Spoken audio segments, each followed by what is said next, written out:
رواج ہے. وہاں کا رواج یہ ہے کہ بھانجی سے شادی کو سب سے افضل شادی سمجھا جاتا ہے. اگر کوئی ہندو بھائی ہے وہاں کے جاننے والے تو ہماری اس بات کی تصدیق کریں گے, اور نہیں جانتے ہیں تو جان لیں وہاں جا کر کے کہ وہاں بھانجی سے شادی کرنا بڑا افضل نکاح سمجھا جاتا ہے. ماموں کا یہ حق ہے, اگر ماموں جوان ہے اور بھانجی بھی جوان ہے تو ماموں کا یہ حق ہے کہ وہ منسوخ بھیجے اپنی بھانجی کے پاس, اور بھانجی کے اور بھانجی کے خاندان والوں کی یہ ذمہ داری ہے کہ وہ منسوخ کریں. مذہبی لحاظ سے, تہذیبی لحاظ سے اس کو بڑا کند کام سمجھتے ہیں. اب اگر یہ قانون نافذ کر دیا جائے کہ پورے ملک کا قانون ایک, تو یا تو یہاں کے ہندو بھائیوں کے قانون کے خلاف وہ چیز ہوگی, یا وہاں کے ہندو بھائیوں کے قانون کے خلاف یہ طریقہ نافذ ہوگا, کیونکہ پورے ملک میں دونوں بات ساتھ نہیں کر سکتی. بھانجی سے نکاح افضل بھی ہو, بڑھیا بھی ہو, اور بھانجی سے نکاح حرام بھی ہو, دونوں بات ساتھ نہیں کر سکتی. ایک قانون اگر نافذ کر دیا گیا یا وہ مدراس کے مطابق ہوگا یا بہار کے مطابق ہوگا. اگر مدراس کے مطابق ہوگا تو بہار والے ہنگامہ کریں گے, بہار کے مطابق ہوگا مدراس والے ہنگامہ کریں گے. اس لیے میرے بھائی یہ سازش تو پورے ملک کے خلاف ہے, یہ سازش ہندوستان کی پرانی قدروں کے خلاف ہے, ہندوستان کی پرانی تہذیبوں کے خلاف ہے. اور جب ایسا کام کیا گیا ہے ملک کے اندر بے چینی ہے. میں یاد دلاؤں آپ کو جو لوگ یہاں بوڑھے بیٹھے ہوئے ہیں وہ جوانوں کو یاد دلائیں گے 1959 میں, 1960 میں, 1961 کے اندر ناگاؤں کی تحریک بڑی زوردار تھی. مسلح تحریک یہاں تو 10-20 ہزار 1 لاکھ 2 لاکھ آدمی جمع ہو تو لوگوں کے پیٹ میں درد شروع ہو جاتا ہے. لوگوں کے پیٹ میں درد شروع ہو جاتا ہے. لوگ کہتے ہیں کہ مولانا صاحب آپ یہ کیا کر رہے ہیں؟ ارے بھائی جمہوری ملک ہے, ہم تو نامہ بنائیں گے, ہم لوگوں کو بتائیں گے کہ ملک کے خلاف کیا ہو رہا ہے, ملت کے خلاف کیا ہو رہا ہے, قوم کے خلاف کیا ہو رہا ہے. لوگ فیصلہ کریں کہ صحیح کیا ہے اور غلط کیا.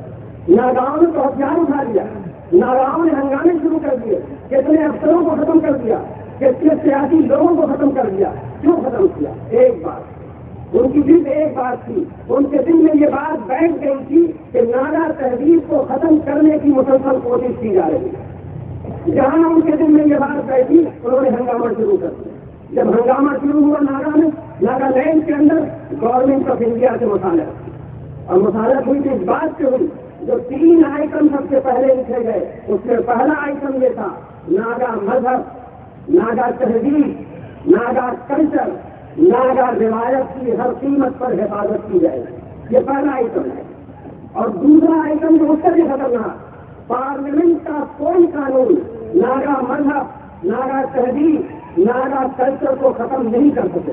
سنیے کیوں بنایا گیا یہ قانون, کیوں مطالعہ کی تھی کی بات کی وجہ صرف ایک, انہیں خطرہ محسوس ہوا کہ ہماری تہذیب ختم ہو جائے گی. جہاں تہذیب کے ختم ہونے کا خطرہ محسوس ہوا, جہاں انہیں یہ خطرہ محسوس ہوا کہ ہمارے پنچایت کا جو طریقہ ہے وہ ختم ہو جائے گا, ہمارے نکاح اور بیاہ کا جو طریقہ ہے وہ ختم ہو جائے گا, ہماری شادی کی جو رسمیں ہیں وہ مٹا دی جائیں گی, ہمارے مذہبی قدریں ختم کر دی جائیں گی. انہوں نے ہنگامہ کیا اور گورنمنٹ نے یہ محسوس کیا کہ اگر ان کو مطمئن نہیں کیا گیا تو یہ صوبہ ملک سے الگ ہو جائے گا.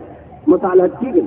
یہ کل کی بات ہے, 1984 کے اندر میز و قبائل نے ہنگامہ کیا. ان کی بات بھی یہی تھی. میز و قبائل کا بھی یہی کہنا تھا کہ صاحب ہماری تہذیب پہ ڈاکہ ڈالا جا رہا ہے, ہمارا تفخر, ہمارا امتیاز, ہماری پہچان مٹائی جا رہی ہے. ہم شادی بیاہ کا جو طریقہ چاہے رکھیں, ہم بات چیت کرنے کے لیے جو زبان چاہے رکھیں, جو کلچر ہمارا ہو, کسی فرد کو, کسی پارٹی کو, کسی حکومت کو مداخلت چاہتے نہیں. اور گورنمنٹ آف انڈیا کو مصالحت کرنا پڑی میزورم سے, کیونکہ گورنمنٹ سے مصالحت. اور وہاں بھی یہی بات کہی گئی کہ میزورم کا جو وہاں کا تہذیبی سرمایہ ہے وہ بچایا جائے گا, جو کلچر ہے, جو تہذیب ہے اسے محفوظ رکھا جائے گا. کیوں کہا گورنمنٹ نے؟ شاید اسی لیے کہا تاکہ وہ ملک کا ایک حصہ باقی رہے, تاکہ وہ لوگ یہ سمجھے کہ ہندوستان کے اندر ہماری تہذیب باقی رہے گی.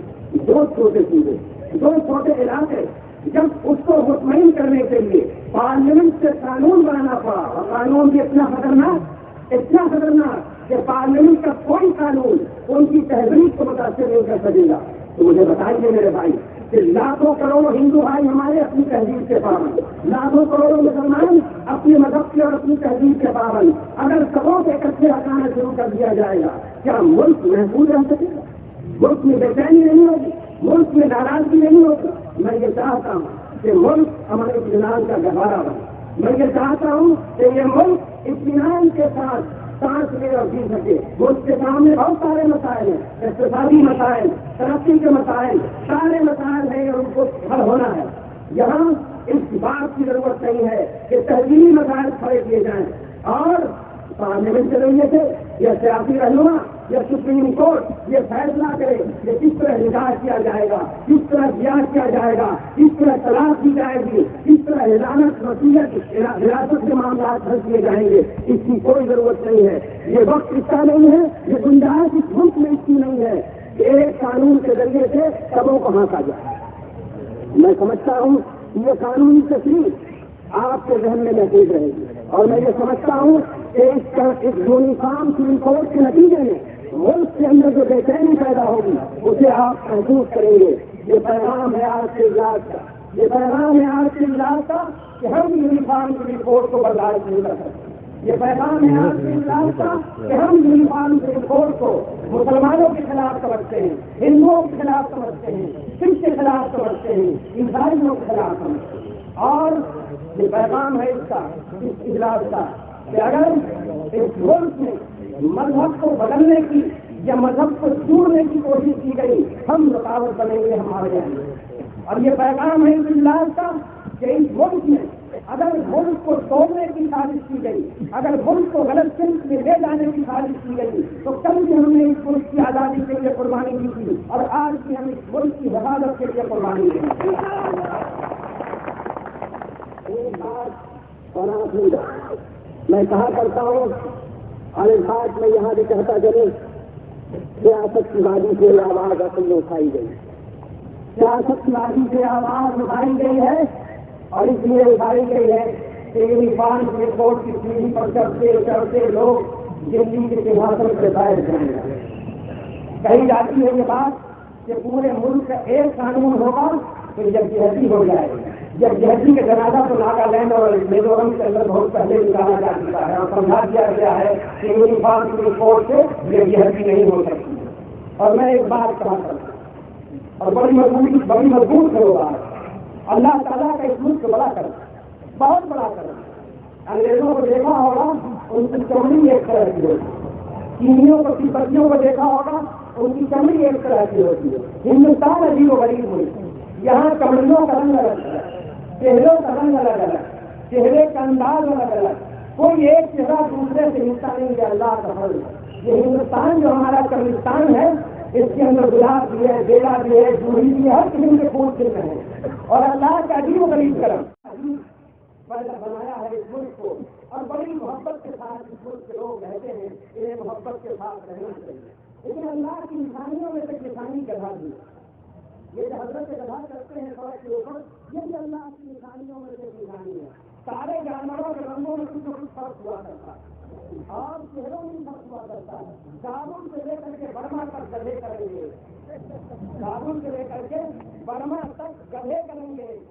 تو میں کہا کرتا ہوں کہ کہیں ایسا تو نہیں ہے کہ پورے ہندوستان کے لیے ایک قانون کا نعرہ لگا کر پورے ہندوستانیوں کو گدھا بنانے کی کوشش کی جا رہی ہے. خدا تعالیٰ ہم سب کو اس گدھا بننے سے محفوظ رکھے اور دعا کیجیے. بھائی آج کی مرضی سے مجھے اتنی بات کہنی تھی.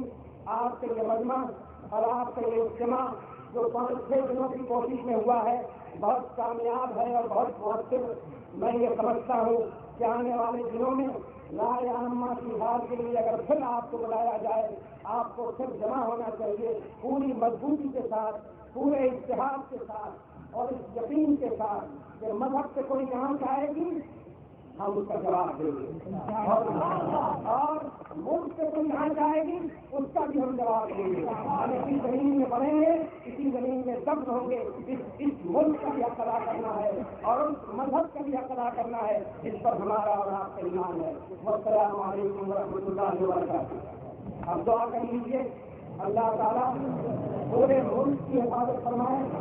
جو سازشیں اس ملک کے خلاف قانون اور لاقانونیت کی راہ سے ہو رہی ہے، اللہ تعالیٰ اس ملک کو ان غازیوں سے بچائے جہاں کے باشندوں کو امن و امان رہنے کی توفیق دے، اور یہاں کے لوگوں کو صحیح سوچ دے، یہاں کے لوگوں کو صحیح فکر دے، جو صحیح مسائل ہے اللہ انہیں حل کرا دے، اور جو سیاسی اپج ہے اللہ تعالیٰ انہیں ذہنوں سے نکال دے، جو کوششیں یہاں کے مخلصین نے، یہاں کے محبین نے، یہاں کے مریدین نے خانقاہ رحمانی کے نام پر جائز خانقاہ کی تجدید سے اور مسلم پسند اللہ کے آواز کے لوگ کوششیں کی ہیں، اللہ تعالیٰ ان کوششوں کو قبول فرمائے، اللہ تعالیٰ اس کے بدلے انہیں جنت سے اعلیٰ سے اعلیٰ مقام عطا فرمائے، اور جب تک وہ دنیا میں رہے خیر و برکت کے ساتھ رہے۔